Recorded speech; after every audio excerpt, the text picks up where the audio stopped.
Pode colocar. Convido os irmãos a abrirem as suas Bíblias na última mensagem da série Minhas Lutas, Minhas Vitórias. E durante 7 mensagens nós estivemos pregando sobre a vida de Moisés, suas lutas, suas vitórias. E hoje nós iremos terminar esta série lendo o texto que fala sobre a sua morte. Deuteronômio, capítulo 34. Nós estaremos lendo do verso 1 ao 12. Deuteronômio 34, de 1 a 12.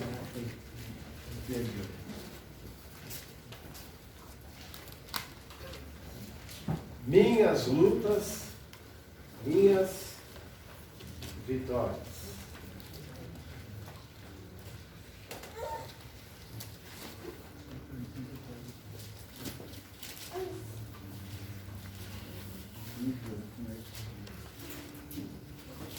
Deuteronômio, capítulo 34, de 1 a 12. Meus irmãos, eu não sou tão velho assim, mas eu sou pastor à moda antiga. Eu sei que nós temos aí o celular, hoje, tablet, né? Mas eu não gosto que coloque aqui na frente, porque eu gosto da Bíblia. Tá bom? Eu gosto que os irmãos tragam as suas Bíblias, né? Ah, mas nós estamos na era agora, tal, isso, aquilo, eu sei muito bem, né? Mas eu gosto que os irmãos tragam as suas Bíblias. A Bíblia, ela é importante, né? Eu sou de um tempo que diziam que a Bíblia era o desodorante do crente. Quem se lembra disso? Né?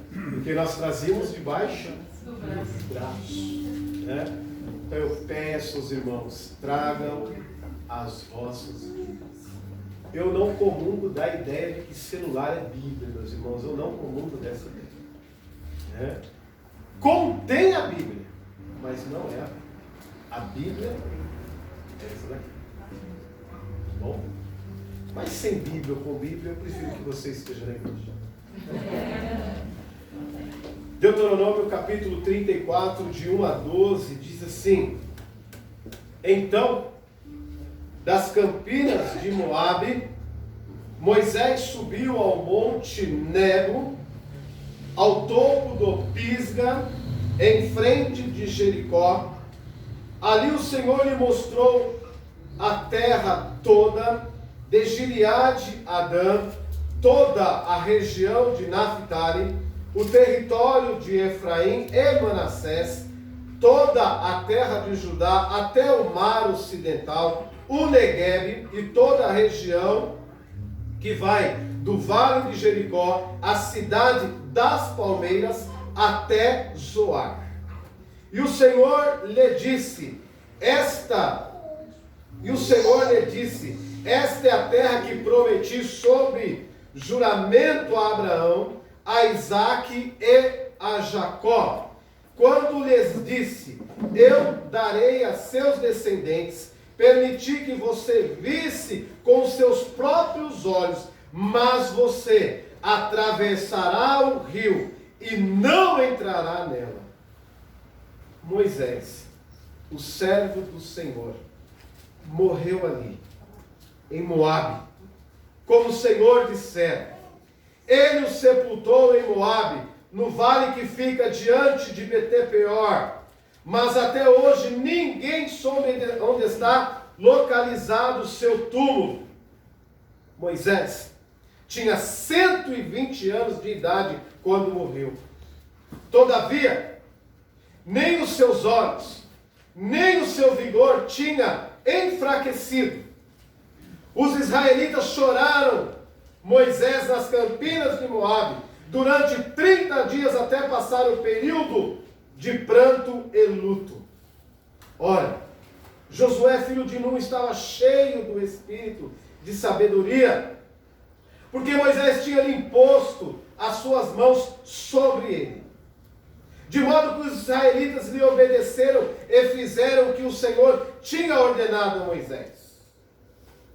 Em Israel, nunca mais se levantou profeta como Moisés, a quem o Senhor conheceu face a face, e que fez todos aqueles sinais, maravilhas que o Senhor tinha enviado para fazer no Egito contra Faraó, contra todos os seus servos e contra toda a sua terra. Pois ninguém jamais mostrou tamanho poder como Moisés, nem executou os seus feitos temíveis, que Moisés realizou aos olhos de toda a Israel. Vamos orar? Senhor nosso Deus, nosso Pai que estás nos céus, nós acabamos, ó Pai, de ler a Tua palavra, que é inspirada, que é inerrante, ó Pai querido. E agora, Senhor, eu falarei da mesma com a iluminação que vem do Senhor. Mas eu peço, Deus, misericórdia pela minha vida, que eu venha falar aquilo que lhe apraz, que eu venha, Pai, pregar aquilo segundo a Tua vontade, que a Tua palavra seja de maneira introspectiva aos nossos corações, um canal desobstruído para as nossas vidas nesta noite. Usa-me, Pai, como um instrumento do Senhor, em nome de Jesus. Amém. Antes de passar a palavra para o Ministério de Louvor, eu quero apresentar os nossos visitantes, né? Eu sei que dessa aula aqui todos já vieram mais de uma vez. Tem alguém aqui que é a primeira vez? Não? Nome do senhor? Antônio. Antônio, já é crente? Já. Seja bem-vindo. Amém. Deus abençoe sua vida. Meu cunhado. Muito bem, melhorou, né? Deus abençoe. Tenho a alegria de avistar aqui da frente a irmã Dalva. Deus abençoe sua vida, Dalva. Estivemos orando pelo seu esposo, o Pedro, viu? Essa casa é sua. Deus abençoe. Desse lado tem alguém? Não, são todos de casa. Ministério de Louvor, então, tem a palavra. Pai querido, nesse momento, Pai, as nossas atenções, o nosso ser, ó Pai querido, possa estar canalizado, ó Pai, na Tua palavra. Que nada, Senhor, venha tirar a nossa atenção.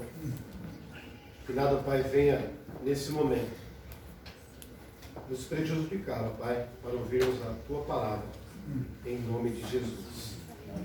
Amém. Minhas lutas, minhas vitórias. Nós tivemos aí uma série de 7 mensagens onde nós falamos a respeito da vida de Moisés, sobre as lutas de Moisés, sobre as vitórias de Moisés. Gostaria de perguntar nessa noite para você, de que forma que você tem usado o seu tempo? Alguns dizem que o tempo é dinheiro, outros dizem que o tempo é precioso. E para você? O que é o tempo para você? Você tem sabido de fato usar o seu tempo? Como tem sido o seu tempo? O apóstolo Paulo nos ensina que nós devemos remir o nosso tempo. O que significa a palavra remir o nosso tempo? Você tem remido o seu tempo? Quando nós falamos a respeito de tempo, nós falamos a respeito de espaço, nós falamos a respeito de saúde, nós falamos a respeito de paz, de aprendizado, engloba aí várias nuances, um monte de coisas podemos aí afirmar quando nós falamos a respeito de tempo. Quando o apóstolo Paulo diz lá na carta aos Tessalonicenses que nós devemos remir o nosso tempo, ele nos ensina que nós devemos extrair do nosso tempo o melhor. E quando nós extraímos do nosso tempo o melhor, nós remimos o nosso tempo. Tem muitas pessoas perdendo o seu tempo. Tem pessoas ficando velhas aí, e o seu tempo tem sido perdido. Um dos exemplos que alguém perde o seu tempo é alguém que não tem Jesus, alguém que não serve Jesus. Esse alguém está perdendo o seu tempo. O nosso tempo, ele só é computado, Deus só computa o nosso tempo, ou o nosso tempo só é computado quando nós temos esse tempo, digamos que perdido, na presença do Senhor. Portanto, meus irmãos, é importante que vivamos então, remindo o nosso tempo dia após dia. Olha o que diz os Salmos de número 90, e esse salmo foi escrito por Moisés. Olha o que ele diz, meus irmãos, nos Salmos 90, ele diz assim, versículo, vou ler aqui os 5 em diante, que diz assim, olha: como a correnteza tu arrastará os homens, e são breves como um sono, em outra versão, como um pensamento. Sou como a relva que brota, amanhece, germina e brota pela manhã, mas à tarde murcha e seca. Esse é o nosso tempo. Outrora éramos crianças, adolescentes, jovens, já vem a melhor idade. E o que nós fizemos no nosso tempo? No versículo 12 ele diz assim, olha: ensina-nos a contar os nossos dias, de tal maneira que alcancemos corações sábios. O que significa isso? Os dias, os tempos, os momentos que são de fato contados, não são esses que você acredita, do seu nascimento. Eu tenho 30 anos, eu tenho 20 anos, eu tenho 40, 50, 60, 70. A conta do Senhor não são estas contas. Não é dessa forma que o Senhor conta os nossos dias. Quantos anos você tem? 30 anos, 35 anos, 40 anos, nada disso. Não é dessa forma que o Senhor conta os nossos dias, mas os dias que nós vivemos na presença do Senhor, esses sim são contados. Chegará muitas pessoas aos céus,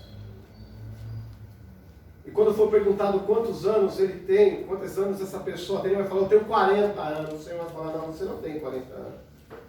Eu tenho 60 anos. Não, você não tem 60 anos. Os dias que são contados na presença do Senhor, esses sim são computados. Todos os dias que nós vivemos longe do Senhor, esses dias não são contados. E Moisés então, nesses salmos, ele explica justamente isso. Que todos os dias que ele viveu lá no Egito, e todos os dias que ele viveu em Israel, os quais ele não viveu na presença do Senhor, esses dias não foram computados. Todos os dias que ele murmurou, todos os dias que ele reclamou, todos os dias que ele viveu longe do Senhor, esses dias não foram computados. Esses dias não foram contados pelo Senhor. Volto ao preâmbulo da mensagem, quando eu perguntei para você de que forma você tem usado o seu tempo. Nós devemos extrair do nosso tempo o melhor. Não importa se você tem vivido dia de lutas ou dias de vitória, que os seus dias sejam os melhores. Muitas vezes nas nossas vidas nós acreditamos que os dias maravilhosos que nós vivemos são os dias de vitórias. Não! Os dias de lutas também são dias maravilhosos, pois todos esses dias o sol nasce da mesma forma, a chuva cai da mesma forma. Portanto, todos os dias que nós estamos na presença do Senhor são dias maravilhosos. Portanto, não espere para viver os dias maravilhosos apenas nos dias de vitórias. Não! Que nos dias de lutas também, que você possa ter a certeza que são dias maravilhosos. Muitas vezes nós acreditamos que dias de alegria são os melhores dias das nossas vidas. Não. Os dias de lutas, os dias ruins também, são dias maravilhosos na presença do Senhor. Que você possa aprender que os dias de lutas e os dias de vitórias, a presença do Senhor, ela é constante. E nós vemos então o salmista Moisés então dizendo que a nossa vida é como uma flor, que de manhã brota, e quando chega a tarde, é amor. Por diversas vezes já disse isso aqui na igreja. E eu aprendi isso com o pastor e tenho esse costume. Que todas as vezes que você for afirmar algo, que você possa usar essa palavra, se Deus quiser, se Deus permitir, se for da vontade de Deus. Porque muitas vezes nós abrimos a nossa boca para fazer planos e esquecemos de perguntar: Senhor, será? Porque se não for da vontade do Senhor, não irá acontecer. E um dia desse eu fui questionado por alguém, quando ele falou assim: por que você tudo coloca, se Deus permitir, se for da vontade do Senhor, se o Senhor endossar isso daí, eu vou fazer. Por quê? Porque nós vivemos na dependência dele. A palavra de Deus diz lá em Mateus capítulo 6 que nós não podemos somar uma hora, um dia da nossa vida. Como é que eu posso afirmar que amanhã eu vou, que a semana que vem eu vou fazer, que o mês que vem será feito, que o ano que vem eu tenho plano? Se não for a vontade do Senhor na minha vida. E nós devemos aprender a viver na dependência do Senhor. Então o salmista Moisés, ele nos ensina aqui que os nossos dias são assim. Como a relva do campo, a flor do campo, que nasce pela manhã e logo murcha. Seja os dias de lutas ou os dias de vitória, que você possa viver esses dias maravilhosamente bem. Porque todos esses dias o Senhor está conosco. O Senhor é presente nas nossas vidas. Portanto, que nós possamos remir o tempo, extrair do tempo o melhor. Talvez você tenha deixado de se alegrar com a sua família, porque tem faltado dinheiro. Talvez você tenha deixado de viver momentos bons com seus filhos por causa de dinheiro. Talvez você tenha feito uma barganha com Deus: olha, quando o Senhor me abençoar eu vou ser melhor. Não é desse jeito que se vive. Mas nós precisamos mostrar, principalmente nos dias de luta, o tipo de crente que nós somos e quem nós somos. Quantos crentes hoje não vieram à igreja Batista Vida Plena e tantas outras igrejas porque a situação não está boa? E muitas vezes nós barganhamos com Deus achando que nós devemos adorar ao Senhor, e é fácil louvar ao Senhor, é fácil adorar ao Senhor quando nós temos tudo. Difícil é adorar ao Senhor e louvar ao Senhor quando nós não temos quase absolutamente nada. Sejam os dias bons ou os dias ruins, que o Senhor seja o Senhor da sua vida. Que você possa ter essa certeza intrínseca dentro do seu coração. Que você possa fazer do seu tempo o melhor. Seja o seu tempo qual for, faça dele o melhor. Olha só, meus irmãos, voltando agora para o texto, Moisés, ele começa a caminhar com Deus. E a Bíblia diz aqui, a Bíblia narrou nesta noite, testemunhou para nós que não houve homem que falou face a face com Deus como Moisés. Moisés, então, nos seus dias ruins, ele buscava ao Senhor. Mas nos seus dias bons também ele buscava ao Senhor. E agora, meus irmãos, ele está caminhando com Deus. Deus então pede para ele que suba até o cume do monte. E de lá de cima do monte, o Senhor mostra para ele qual era a terra que de fato eles iriam herdar.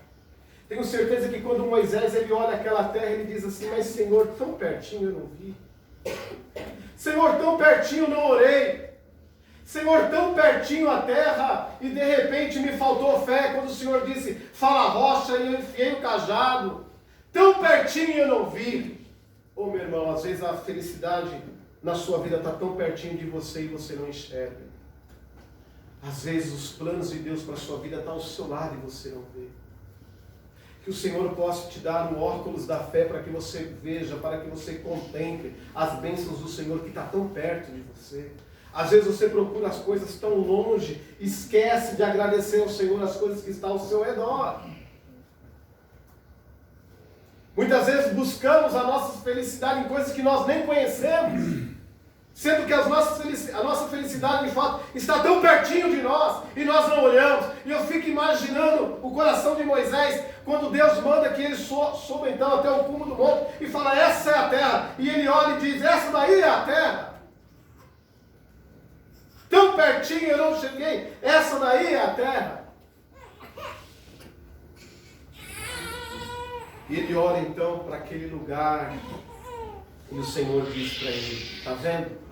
Este é o lugar, portanto você não entrará nele. Por isso que eu disse, meus irmãos, logo no introito da mensagem, que muitas das vezes nós fazemos certos tipos de plano, e muitas vezes nós esquecemos que o desejo de Deus, a vontade de Deus, a alegria do Senhor está tão perto de nós. Em segundo lugar, eu quero dizer para você que o Senhor é o dono do tempo. É Ele que é o dono do tempo. Muitas vezes nós queremos as coisas para ontem. Muitas vezes as coisas não saem da nossa maneira, do nosso jeito, nós reclamamos ao Senhor. O Senhor é o dono do tempo, é a hora que Ele quer, não é a hora que eu quero. É quando Ele quiser, não é a hora que eu acho que deve ser. O Senhor sempre tem um plano melhor do que o meu. O Senhor sempre tem um propósito melhor do que o meu. Existe um contemporâneo de Jesus chamado Flávio José. Ele tem um livro escrito A História dos Hebreus, né?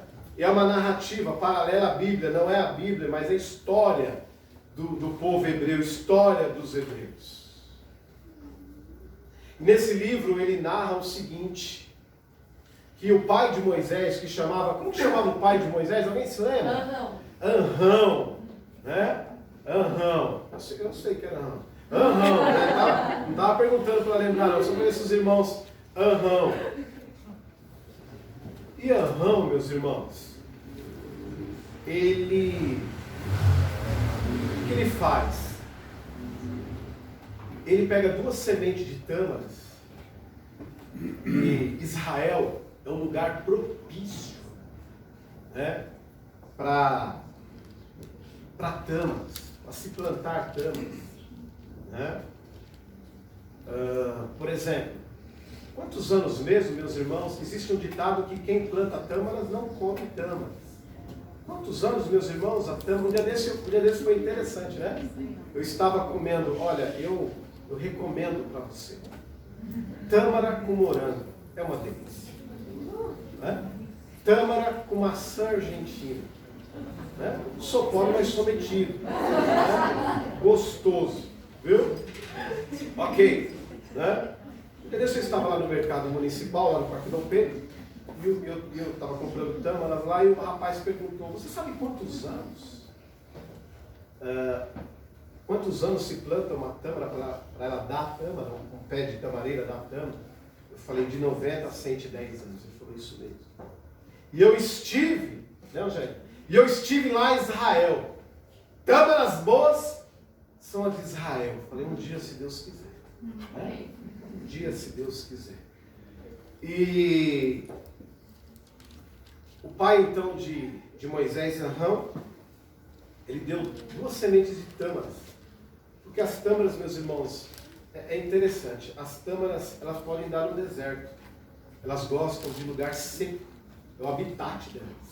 Os irmãos sabem que no deserto nós temos aí menos de 0, né, de noite, e 50, 60 durante o dia. É assim que é o deserto.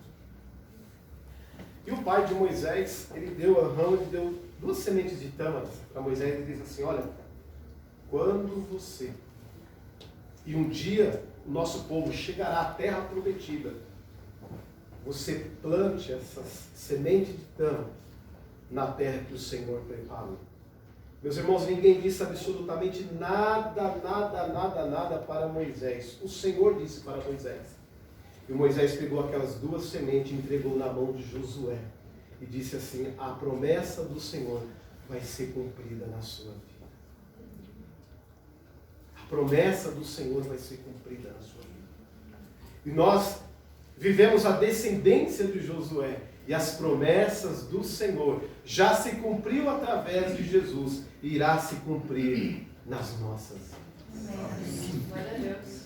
Nós possamos crer nisso, meus irmãos. Então havia também um propósito na vida de Moisés? Sim, mas o propósito terminou. Agora iria começar um propósito na vida de quem? Na vida de Josué.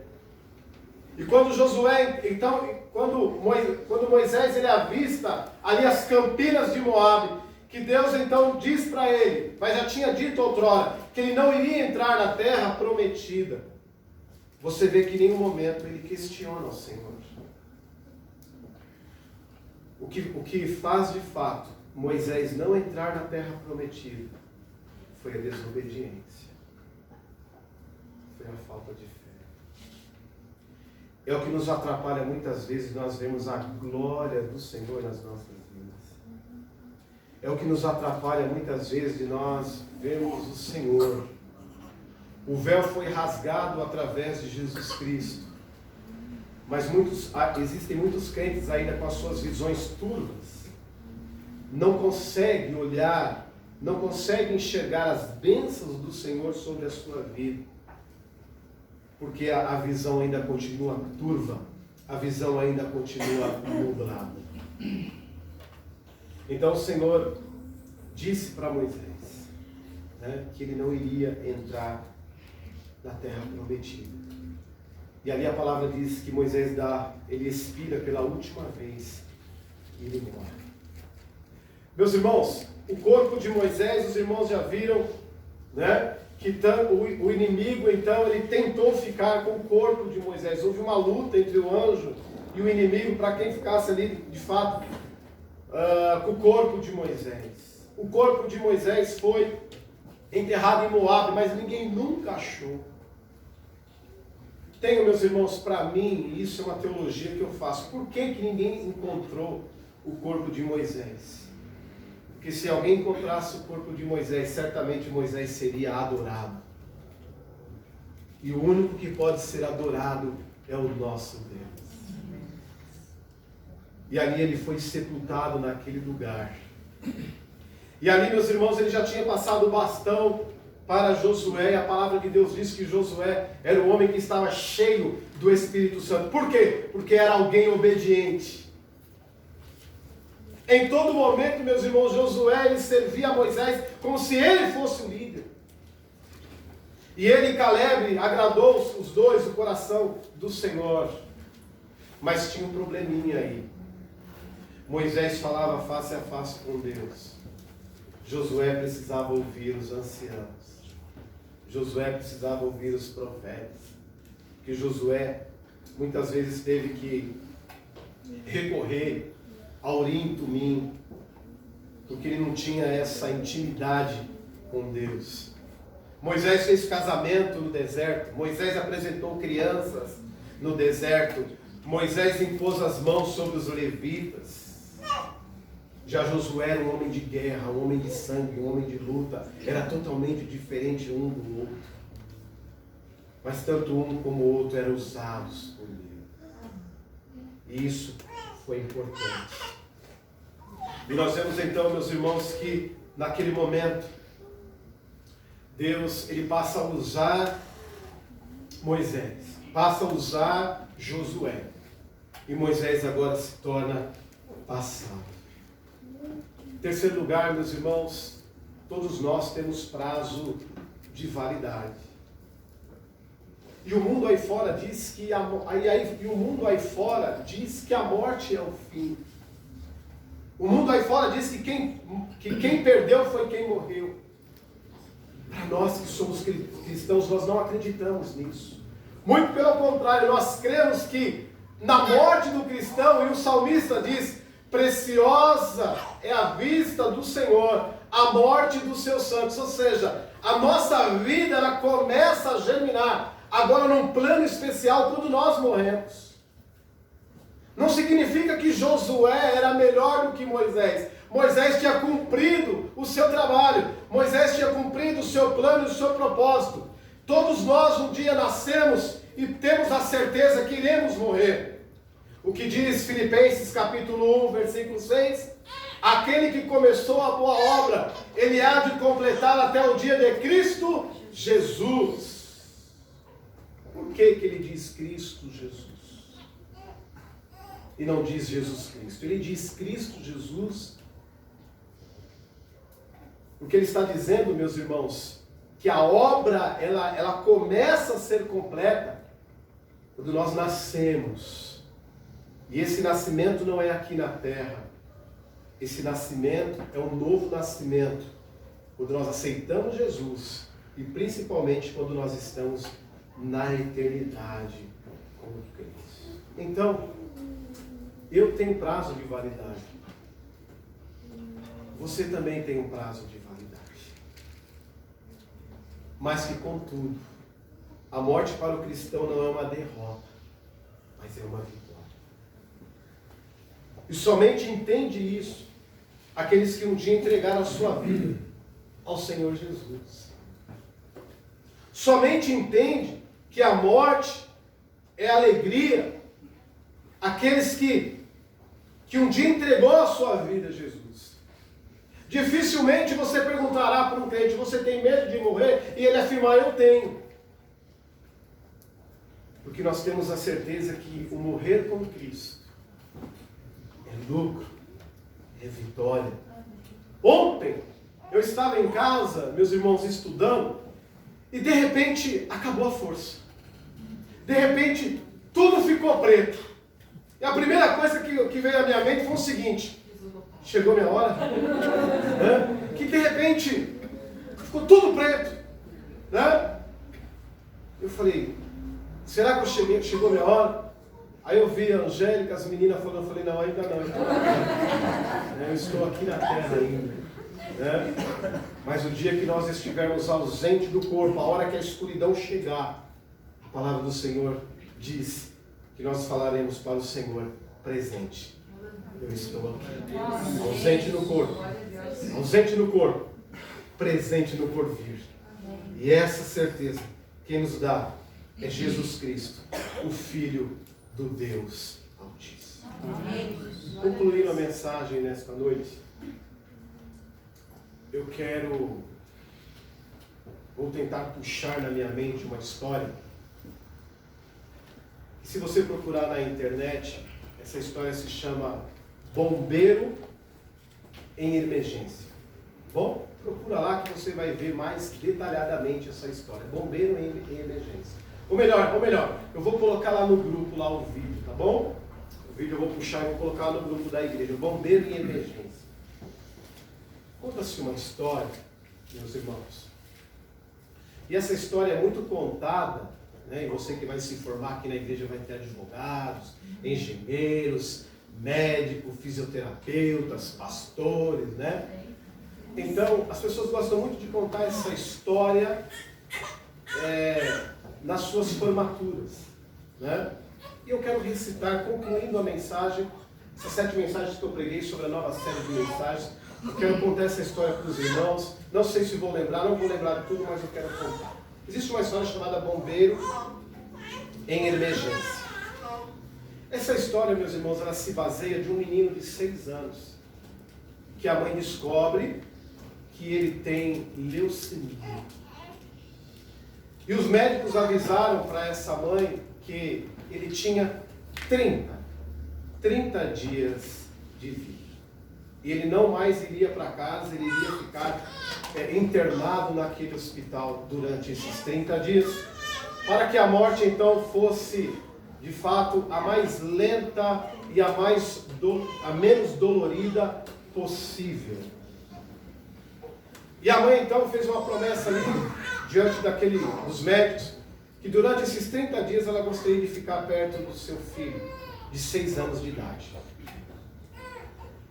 E aconteceu que ela pegou e chegou até aquele menino e disse assim para ele assim: filho, você tem um sonho?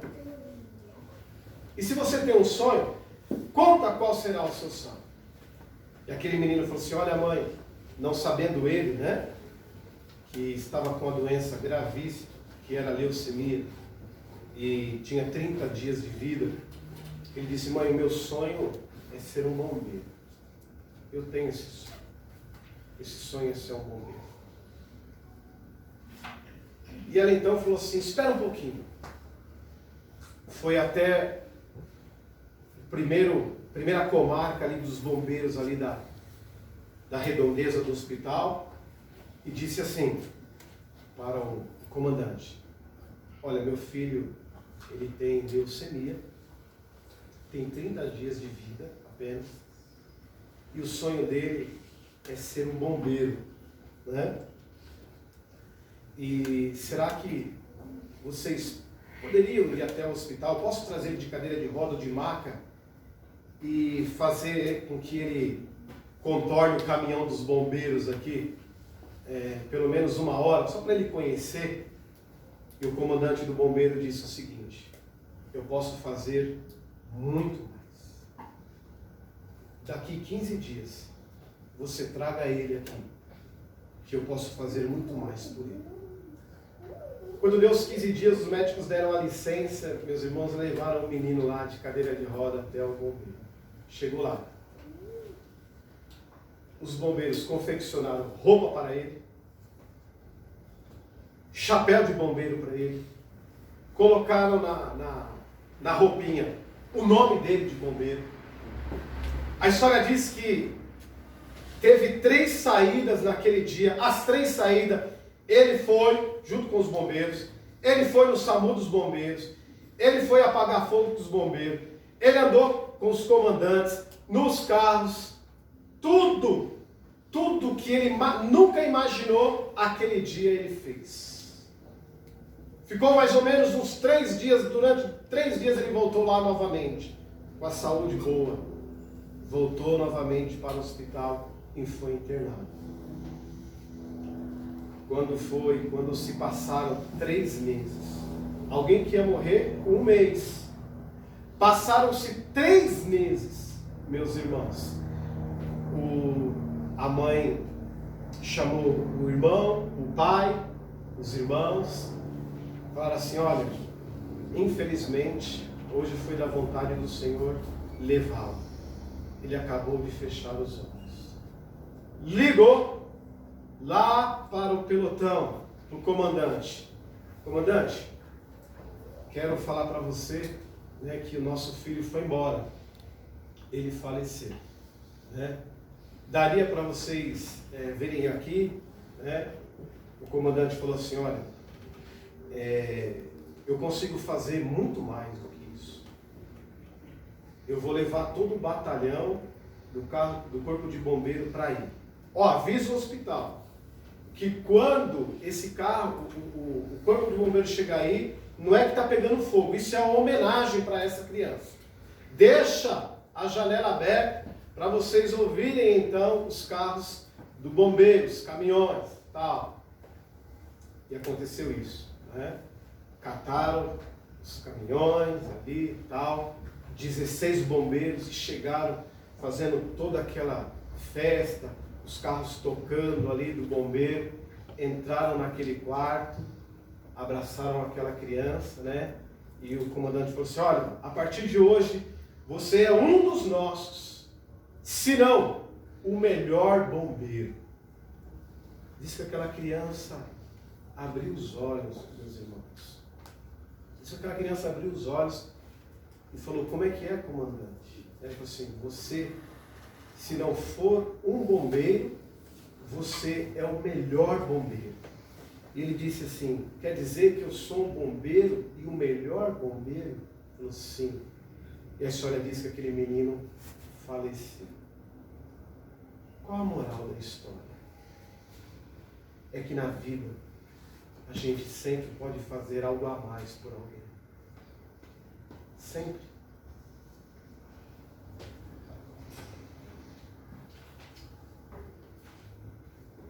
Sempre a gente pode fazer algo mais para alguém. Não importa como essa pessoa está. Pecou. Errou. Fulano não tem caráter. Fulano é isso, fulano é aquilo. Tenha certeza que Deus, e se o próprio Jesus estivesse na terra, sempre ia fazer algo a mais por esse alguém. Pense sempre nisso. Se você puder fazer algo mais por alguém, faça, para que amanhã ele venha lembrar de você. Amém. Glória a Deus. Amém? Como diz Soren Kierkegaard, que você possa sempre, você possa se permitir a isso. E se você pode marcar a vida de alguém, marque. Principalmente nos dias de luta. Esses dias jamais nós iremos esquecer.